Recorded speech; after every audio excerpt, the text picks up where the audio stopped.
कोई सिस्टर थे, उन्होंने सवाल किया कि आप आपकी बहनें जब संगति में होती हैं, प्रार्थना में होती हैं, तो फिर वे सिर पे दुपट्टा क्यों नहीं लेती? मुझे बाइबल में दिखाओ। मैंने कहा जरूर बाइबल में दिखाते हैं। पहले मैंने मत्ती 24:35 पढ़ाया। यहां लिखा है जमीन और आसमान टल जाएंगे पर मेरा वचन कभी नहीं टलेगा। और फिर मत्ती का 4 अध्याय जहां उसने कहा मनुष्य केवल रोटी से नहीं बल्कि हर उस वचन से जीवित रहेगा जो परमेश्वर के मुख से निकलता है। और फिर मैंने पूछा क्या आप विश्वास करते हो कि अगर कोई चीज फाइनल है, एब्सोल्यूट है, तो वचन है? She said yes. मैंने पूछा कि अगर खड़े होने की बात आए तो किसके साथ खड़े होंगे?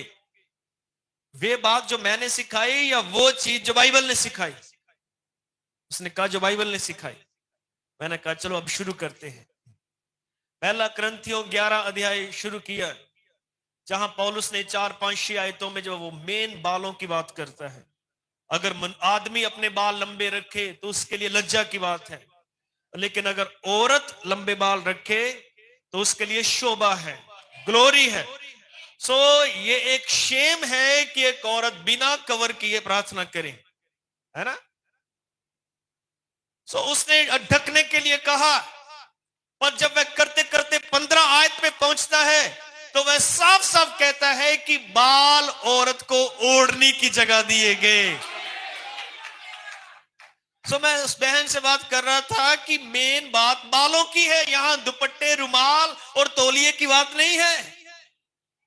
पौलुस ये सिखाने की कोशिश कर रहा है कि एक औरत की ग्लोरी उसके बाल है, उसका आदर है, रिस्पेक्ट है।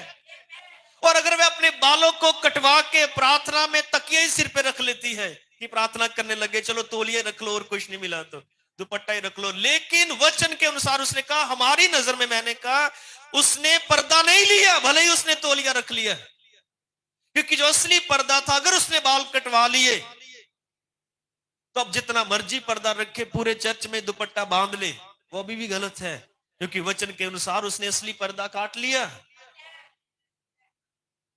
फिर उत्पत्ति 3:21 में पढ़ाया कि परमेश्वर ने जब आदम और हवा को एमन एप्रन दिए या वो पहनाए, तो उसने हवा के सिर पे दुपट्टा नहीं रखा था।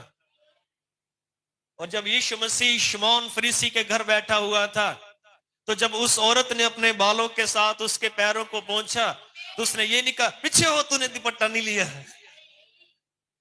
और जब ये कुछ मैंने बातें रखी तो मैंने कहा अब बताओ, बात तो आपकी सही है पर मेरे चर्च वाले नहीं ये मानेंगे। तो मैं उदाहरण ली दे रहा है, छोटी जी भैन है,